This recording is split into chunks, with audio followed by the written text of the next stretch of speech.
In this video, I'll show you how to vary your edges because I think it divides the beginner from the professional. And it's in my book, The Art Instruction Course, which goes over the basic elements of art and has a chapter on edges, which I'll start to summarize here. And you can find this book on Amazon. I'm going to start with edges in the background and the foreground, sharpening or blurring each one. So the first one is a sharp background and a sharp face. And the face appears close to the background. So it works for close-ups like this. But if the edges are sharp as they are here, it looks more vertical than horizontal. If the background is sharp and the face is blurry, then it's as if the camera is focusing on the background, and it works if the focus is in the background, like this dog. Here's another possibility that's used often, where the background is blurry, but the subject is sharp. And when you do that, it looks like the two of them are very far away, so it suggests depth. In this picture, the photographer played with the idea of edge softness. And made a gradation. So this edge is the hardest, so it looks like it's the closest. This one maybe it's a little softer, so it's a little further away. And then as you go further and further, the edges become so soft that you really can't see which ones are the flowers anymore. And so that emphasizes the focus, and it provides depth to the picture. So this last one is fourth one is where the background is blurry and the face is blurry. And obviously for this picture, that's no good. But you could use it for an atmospheric piece like this, although I would still have made one of these with sharper edges than the other. This is a nice compromise that you might want to try, where you make the background blurrier when it gets near the face. I exaggerated this a little bit. You would want a smaller area of blurriness. But that way, the background and the face doesn't appear stuck together. There's a space between them. They look separate. The background looks like it goes behind the figure. And then you can have a secondary interest in the background, and we can see it. Edges are hardest when both sides differ in value. So this edge is very hard because this is light and this is dark. This edge too is very hard. But if we look at this edge where both sides have the same value, the edge is soft. We also have some reflected light here, this orange area.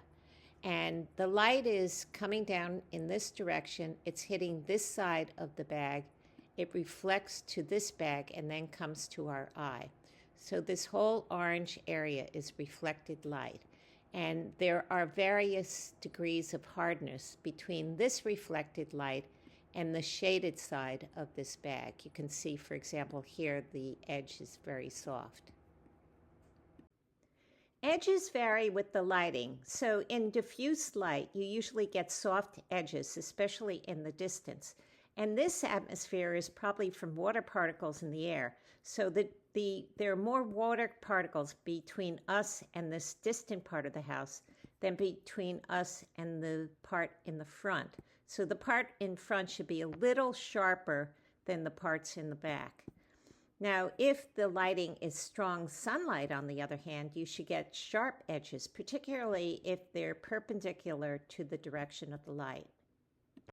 Reflection should always have soft edges, partly so it doesn't look like an upside-down version of the object, but also it suggests movement if the reflection is in water, like this one.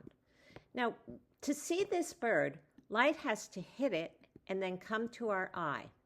To see a reflection, light has to hit the bird, then hit the water, then come to our eye. So there's an extra step with reflection that results in some scattering of light, and that softens edges. Let's talk a little bit about edges on light fixtures. So my first attempt here wasn't very successful. The light is white itself with little depth in these fixtures, and we get the idea of light coming out from above and below, mainly due to color changes where it's yellow, then it's orange, and then it goes to a dull orange. This next attempt was better, I think.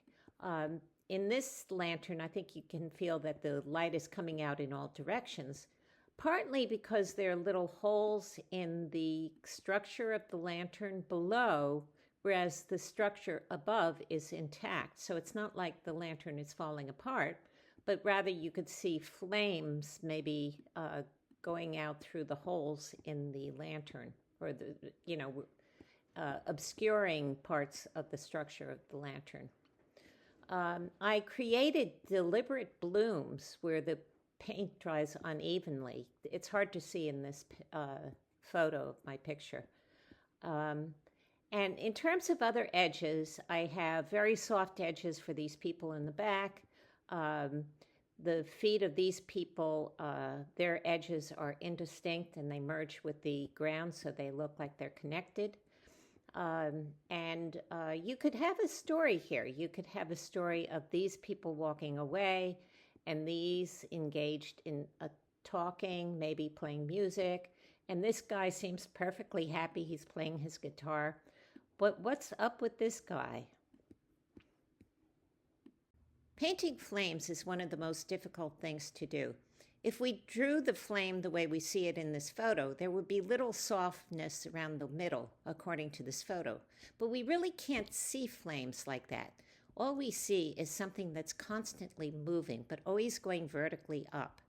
So this photo doesn't give much indication of movement, and frankly, it's a little boring.